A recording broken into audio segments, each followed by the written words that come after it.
comment trouver ton type Ennéagramme grâce à une méthode atypique. C'est ce que nous allons voir ensemble dans cette vidéo qui s'adresse particulièrement à toi si tu as du mal à trouver ton type Ennéagramme. Il y a beaucoup de gens qui viennent me voir et qui galèrent à trouver leur type. Ils me disent « Ah Fabien, je sais pas, je me reconnais un peu dans tous les types. Franchement, j'ai du mal à trouver mon type. C'est compliqué l'Ennéagramme. Mais ça m'intéresse, mais je sens que j'ai intérêt à le trouver, quoi. » Ils ont du mal. Ils se reconnaissent un peu partout ou dans plusieurs types et ils ont du mal à trancher. Donc cette vidéo est pour toi si tu galères. Si c'est ton cas, on voit tout ça après le générique. Fabien. Allez Fabien, réveille-toi. C'est l'heure de se réveiller.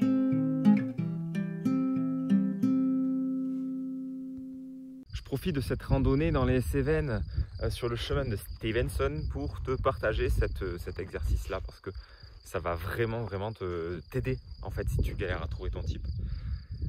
Mais juste avant de te partager cette méthode entre guillemets, cet exercice-là, quelques rappels sur pourquoi les gens ont du mal à trouver leur type. En fait, c'est un grand classique de la plupart des gens qui viennent me voir parce qu'ils restent sur de l'énéagramme de surface. Et quand tu fais du comportement en termes d'énéagramme, tu ne peux pas trouver ton type. Souvent, les gens me disent « Ah Fabien, mais moi j'aime bien faire les choses. Moi je suis quelqu'un qui suis, voilà, j'aime bien l'action, j'aime bien faire... » Et puis j'ai tendance à me mettre la pression aussi. Mais du coup, ils partent sur le type 1 parce qu'ils fonctionnent avec... Ils sont durs envers eux-mêmes, ils sont dans une volonté de faire les choses bien. Mais ça veut rien dire. Ça veut rien dire. Moi, je suis pas 1 et j'aime faire les choses bien. Je suis pas 1 et oui, je peux mettre la pression. Ça, c'est de la surface, c'est du comportement et c'est jamais comme ça que tu vas trouver ton type Ennéagramme. Donc, ça va te demander de te poser un peu plus en profondeur si tu veux. Tant que tu restes au niveau du comportement, tu ne trouveras pas ton type Ennéagramme. Parce que ton type Ennéagramme, il est inconscient, il est engrammé dans ta structure. Et tant que tu ne vas pas vraiment approfondir, creuser, pourquoi, qu'est-ce qui fait que j'agis comme ça, qu'est-ce qui fait que je ressens ça, mais qu'est-ce que ça vient toucher en moi, ce truc-là, tu ne trouveras pas.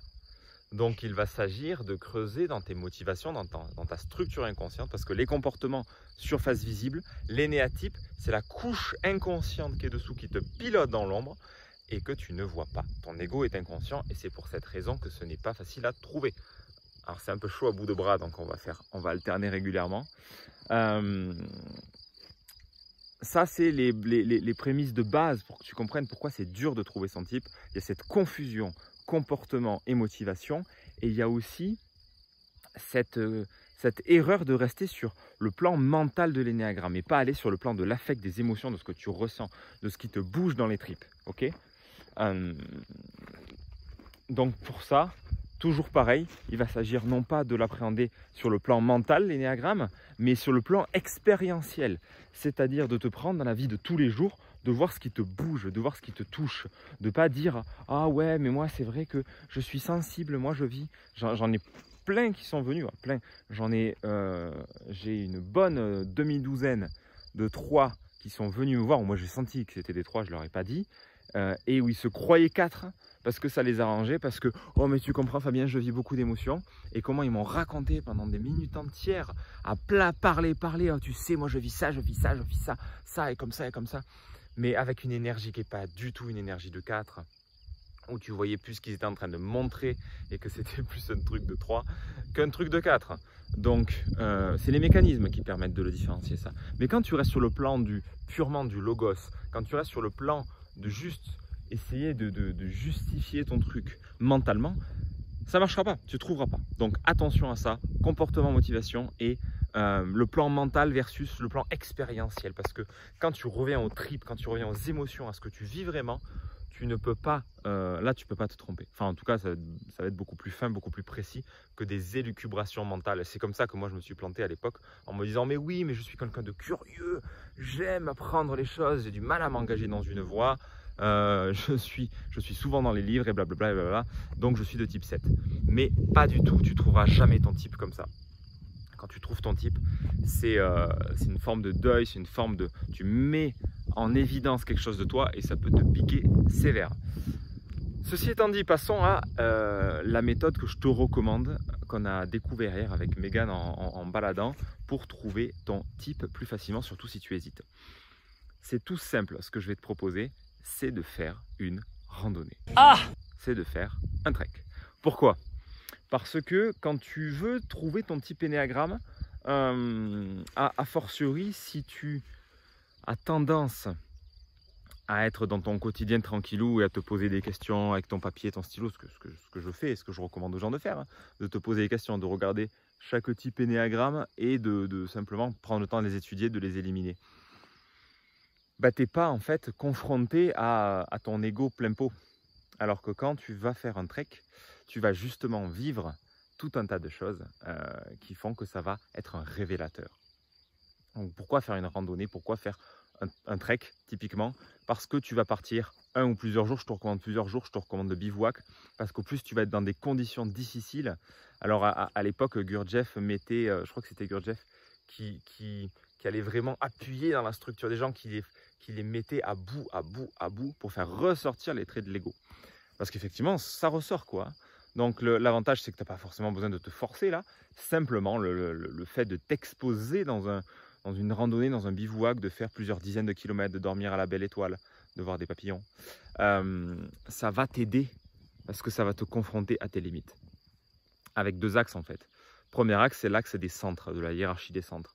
Au plus la journée va avancer, au plus tu vas fatiguer, au plus tu vas avoir des impondérables et des imprévus, ce qui est je veux dire, l'apanage de la vie quand tu es connecté à celle-ci, pas dans un appartement surchauffé en plein centre-ville où tu peux esquiver le chaud, le froid, le vent, le brouillard, le machin, la famine, etc. Parce que tu as toujours de quoi aussi manger à proximité.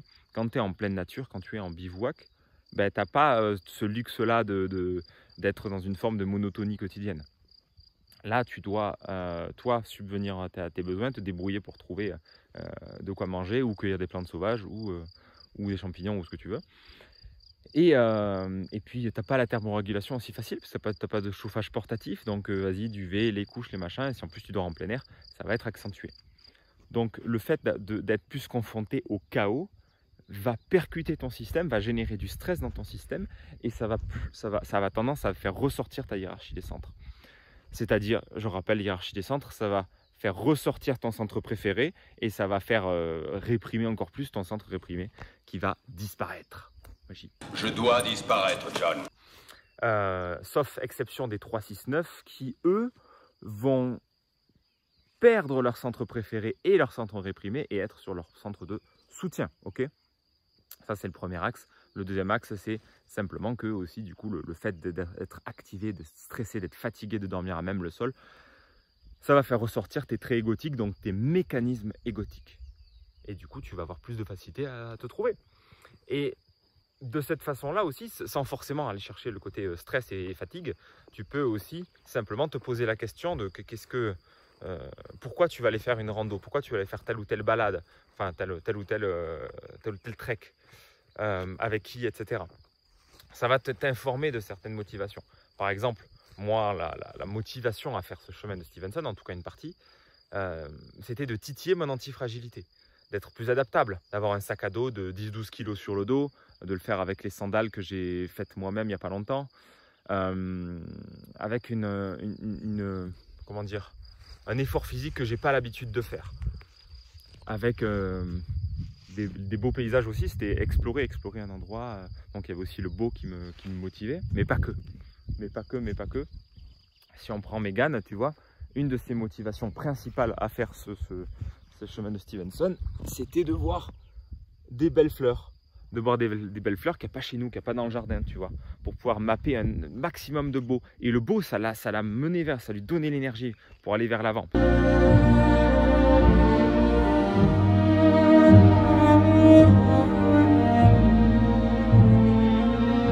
Parce que rappelons-le, l'orientation du 4, c'est le sens du beau. Donc elle, pour faire la rando, une de ses motivations principales, c'était les fleurs, le beau. Et aussi, donc après les magnifiques pensées, là c'était, je sais plus comment il s'appelle, le matin, j'ai pas encore toute ma tête. Les jeûner. Donc ça, c'était sa première motivation. Et une autre motivation aussi, c'était d'avoir du temps de qualité ensemble, tous les deux, discussions profondes, etc. Donc dans les deux cas, ça parle de son énéatype. Et moi aussi, du coup, c'était quelque part aussi un objectif. Même si j'étais pas spécialement stressé par rapport à ça, que c'était plus détendu par rapport à ça, ma motivation restait quand même. Il y a un côté excitant pour moi d'aller développer mon antifragilité, mon adaptabilité pour être plus fort, pour renforcer mes pieds, pour apprendre à tenir un peu plus longtemps en autonomie dans la nature, etc. etc. Donc ça, tu vois, ça peut renseigner aussi dans l'orientation, dans pourquoi tu vas faire ton trek, quoi. Et idem avec tous les trucs, tous les loisirs de la vie, hein, tous les loisirs, pourquoi tu fais ton travail, pourquoi tu vas à tel endroit en voyage, pourquoi, ça va te donner des indices, quoi. Donc ça, c'est sur le versant juste motivationnel. Et ensuite, bien sûr, ce qui va nous intéresser, c'est sous stress. C'est sous stress parce que là, tu vois, on s'est tapé un orage monumental hier. Et c'était intéressant de voir, on était avec un centre mental et un centre instinctif dans ma famille. Le centre mental, il était plus sur un mode... attention, va falloir partir tôt pour éviter l'orage. Il faut calculer, tu vois, il y a une notion de calcul futur pour anticiper le fait de ne pas se prendre l'orage sur la gueule. Là où pour l'instinctif, c'était plutôt faut y aller pour voir, pour avoir la vue tout en ayant un ciel dégagé, pour pas qu'il y ait, les nuages, de la pluie, etc. Parce que ça pourrait créer de l'énervement, de la colère, quoi. Bon, après, évidemment, c'est très généraliste, mais dans leur système, c'est ça qui se passe chez eux. Après, ça dépendra du centre mental, ça dépendra du centre instinctif de la personne concernée, parce qu'il y a 9 types. Donc, tout ça pour te dire quoi? Que quand tu vas aller en bivouac, que tu vas marcher longtemps pendant des heures et des heures, que tu vas te fatiguer, tu vas avoir mal aux pieds, tu vas avoir mal au dos, tu vas avoir mal au trapèze, tu vas avoir soif, faim, tu n'auras peut-être pas assez à manger. Tu vas dormir sur le sol, tu n'auras peut-être pas un sol impeccable, un peu en pente, tu vas glisser, tu vas te prendre du vent, il va y avoir des bruits, il va y avoir des... Bref, ça va stresser ton système et il va se passer des choses. Ça va resserrer, ça va diminuer ta capacité adaptative quelque part et ça va être intéressant à observer. Moi, par exemple, quand je suis vachement sous stress dans ce type d'environnement, c'était plus vrai à La Réunion. Je partais dans ma tête, dans mon mental, je commençais à avoir peur de putain, est-ce qu'on va arriver à temps, etc. Je m'imaginais qu'on était dans les randos à La Réunion, super longues, avec beaucoup de dénivelé. J'étais fatigué. J'imaginais qu'on n'allait pas arriver au bout et que j'allais dormir en pleine nature, que j'allais me perdre, etc., etc. Donc c'était le mental qui commençait à s'affoler, puisque l'émotionnel s'était barré. Et dans ces moments-là, je me rapatriais sur des livres audio pour écouter, apprendre des trucs. Ça nourrissait mon centre mental encore et encore pour apprendre, pour modéliser, etc. J'enchaînais livre audio sur livre audio littéralement, hein. J'écoutais des heures et des heures. Alors que là, typiquement, j'ai pris un livre audio pour l'écouter si besoin est. Et puis j'ai rien écouté du tout en fait. Donc ça a un petit peu évolué par rapport à La Réunion. J'ai pas eu l'appel d'écouter quoi que ce soit pendant cette rando. Par contre, je vois que dès qu'il y a un peu trop d'efforts, mon instinctif, dès que je commence à être fatigué au bout de 20 bornes, là, j'ai les pattes qui piquent. Et très franchement, je sens mon instinctif qui est réprimé chez moi, qui commence à s'éteindre, à avoir du mal à avancer. J'ai envie de me poser, j'ai envie de faire des pauses de plus en plus longues. J'ai la flemme, quoi. Donc ça renseigne sur la hiérarchie des centres. Chez moi, du coup, il y a l'émotionnel qui peut se barrer, où je peux devenir beaucoup plus froid, beaucoup plus sec, plus trop envie de parler, etc. Plutôt dans mon monde, dans mon mental, à écouter des trucs. Et l'instinctif qui s'éteint avec une fatigue, avec une capacité à bien moindre après à me dépasser sur la fin, à avoir envie d'arrêter, de me poser, allez c'est bon, marre, quoi. Ça me forme sur la hiérarchie des centres. Et à l'inverse, par exemple, le gars avec son émotionnel préféré en 4, bah, elle va, le mental très vite va disparaître. Alors quand il s'est agi de faire des courses et de prendre quelques victuailles pour manger, il n'y avait plus du tout de mental de attends, on doit manger pour midi, pour ce soir, pour demain, on anticipe comment on prend, etc. Pouf, elle n'arrivait pas du tout à raisonner sur ça. Donc, et idem, tu vois, à l'approche de l'orage, c'était très intéressant aussi. C'était de voir que il y avait des grosses prévisions d'orage. Nous, centre émotionnel, ancré dans le présent, on n'était pas dans la projection future de oh là là, il y aura l'orage.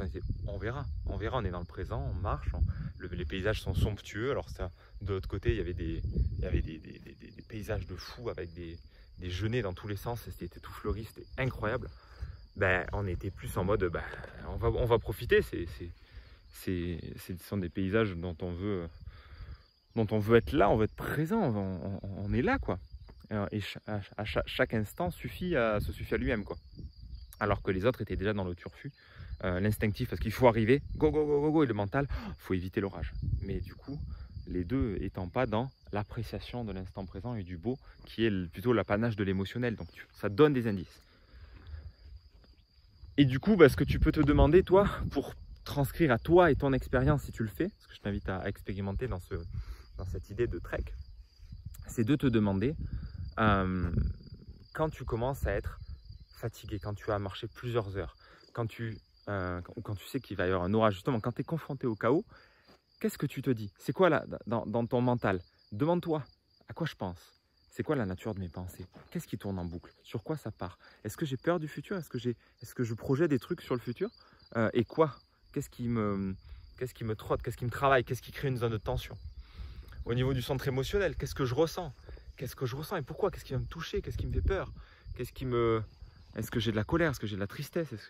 Qu'est-ce que je sens émotionnellement et qu'est-ce que ça vient chercher chez moi? Et enfin, dans le centre instinctif, dans le hara, qu'est-ce que je fais? Quels sont mes comportements? Et pourquoi? Pourquoi? Qu'est-ce qui me met en mouvement? Ou à quel moment, au contraire, j'ai du mal à être en mouvement, etc., etc. Ça va te permettre à la fois d'aller regarder du côté de la hiérarchie des centres et à la fois aussi de regarder les mécanismes égotiques de chaque type, quoi. Parce que, encore une fois, on a croisé plein d'énéatypes. On a croisé un 6, probable 6, qui était là avec sa carte accrochée au cou, qui était là, qui m'a demandé est-ce que vous savez si on est bien sur le GR70? Parce que je sais pas, ça fait quelques centaines de mètres que j'ai pas vu là. Parce que le chemin de Stevenson, c'est un trait rouge et un trait blanc. Et il était là, ça fait plusieurs centaines de mètres que j'ai pas vu le tracé. Et on voyait qu'il était affolé, il était là, oh, putain, est-ce que je suis sur le bon... Alors que oui, il était sur le bon chemin, tu vois, mais il était vraiment stressé, quoi, limite en panique. Et donc ça peut être un indice de 6, par exemple, tu vois, où justement il a la peur, il se sent pas en sécurité parce qu'il se sent perdu et que le mental, il a besoin de se raccrocher à ok, je suis sur le bon chemin, d'accord. Après, on a croisé un 7 aussi, un très probable 7, qui en arrivant à un spot, le gars nous alpague et nous dit bonjour, c'est les douanes, passeport s'il vous plaît. Et on le regarde, tu vois, c'est un peu décousu, comme ça tombe comme un cheveu sur la soupe, quoi. Et puis en fait, en 3 minutes de discussion, il nous a sorti 7 ou 8 blagues déjà, quoi. Donc bon, archétype, cliché peut-être, tous les 7 sont pas comme ça. Mais vas-y, qui t'a sorti de la blague? Ah, je vous attendais, ah, ça y est, vous êtes enfin là. Et puis on a rebondi, on a fait du ping-pong de blagues, ok, super. Donc voilà, ça peut donner un indice de 7 qui s'amuse à blaguer avec les autres. Après le 2 qui va pouvoir, on n'en a pas eu là, mais je sais que les 2, ils ont cette facilité, ils vont accrocher les gens, ils vont parler aux gens un peu facilement, ils vont te taper la discute, quoi. Mais voilà, ça dépend bien évidemment pourquoi ils font les choses, pourquoi tu fais les choses. Ce qui va être intéressant, c'est pas forcément les autres, parce que là on n'a aucune certitude, j'ai pas pris le temps de typer des gens en 2 minutes, ça te donne des indices, tu vois. Mais chacun va avoir de sa motivation, et tu vas voir ceux qui disent à peine, ceux qui disent même pas bonjour, qui sont un peu dans un truc un peu renfrogné, qui peut donner l'indice d'un émotionnel réprimé. Et ceux qui vont dire bonjour, alors vous allez où et tout, très émotionnel. Donc tu vois, ceux qui vont suranticiper mentalement de ok, on a 18 km, si je marche à 4 km/h, ça va prendre tant de temps, il faut que j'arrive là parce qu'après le gîte il accueille à partir de tout à l'heure, puis on a le resto, puis il y a l'anticipation du centre mental, et c'est surtout à quel point c'est facile, à quel point c'est réflexe et automatique, ou l'instinctif qui va être très porté sur concrètement l'action, le fait de faire la rando, quoi. Donc tout ça, c'est plein d'indices et ça peut grave t'aider parce qu'on n'est pas dans l'élucubration mentale, on est dans l'expérience. Donc si tu te tapes un orage, de la pluie, de la grêle, de la fatigue, que tu as faim, que tu as soif, etc., ce qui est un peu l'avantage, entre guillemets, enfin les effets secondaires d'une rando, surtout sur plusieurs jours. Si tu fais une rando de 2, 3, 4, 5 jours qui fait froid, etc., ça va vraiment t'aider à faire ressortir tes traits égotiques et ça va te donner plein d'indices. Mais pour ça, ça va te demander, pareil, de te creuser, de te dire putain, mais pourquoi j'ai aussi peur que ça, que j'ai pas à manger, ou Mais ce qui fait que j'ai autant besoin de suivre à tout prix le chemin et de regarder exactement où j'en suis. Ou tiens, mais pourquoi j'ose pas partir tout seul et qu'en fait, il faut toujours que je sois avec des gens. Parce que tu as des énéatifs qui vont peut-être plus partir seuls et d'autres plus partir avec des gens. Mais il faut aller creuser dans la motivation parce que tout le monde est un peu capable de tout. Même un 2 pourrait partir tout seul si, par exemple, c'est pour rendre service à quelqu'un ou c'est pour, je sais pas, c'est pour ramener... si tu as quelqu'un dans un village perdu là-haut qu'il a besoin d'un traitement médical ou de nourriture, bah, le 2 il pourra volontiers aller partir tout seul pour aller rendre service à cette personne. Mais voilà, c'est pour ça qu'il faut toujours aller gratter sous la surface. Ça peut donner des indices que voilà, que tu as des gens qui vont jamais faire de rando comme ça tout seul. Ça peut donner un indice, mais encore une fois, il faut creuser. Pourquoi c'est important pour toi? Pourquoi toi tu fais comme ça? Qu'est-ce que ça vient chercher? C'est quoi la motivation derrière, quoi? Voilà, c'est tout pour cette vidéo. Si ça t'a éclairé, bah écoute, tu mets un petit pouce vers le haut. Et puis surtout, si tu as déjà expérimenté, si tu veux expérimenter, bah, teste-toi minimum, je te dirais, 2 jours de trek de cette façon-là. En bivouac, c'est encore mieux parce que ça fait, comme je t'ai dit, ça fait encore moins de confort. Du coup, tu vas être plus sujet au fait de monter ta tente ou monter ton tarp, être toi-même confronté à ça, bah, ça va t'aider, quoi. Ça va donner plein d'indices. Et en plus, c'est super sympa, ça te reconnecte à la nature et du coup tu es entre toi et la nature, et tu vas voir comment tu vas projeter tout ton pathos, comment tu vas projeter toutes tes pensées, tes peurs, tes émotions sur cet environnement qui est profondément neutre, qui est la nature, quoi. Donc ça peut grandement t'aider pour rendre l'énéagramme plus concret et pragmatique, et tu me diras dans les commentaires si tu as envie, ce que ça aura donné ton expérience. D'ici là, je te souhaite une belle journée, et si tu veux voir un exemple de typage, comment moi j'ai trouvé mon type, je te laisse ici pour aller voir la vidéo, histoire que tu puisses regarder comment moi j'ai pu trouver mon type, ça pourra te donner des exemples. Dormant, il voit un rouet, c'est pour filer la laine, et elle pose le doigt sur la pique, en même temps quelle idée, sauf que la pique est empoisonnée et du coup elle s'endort.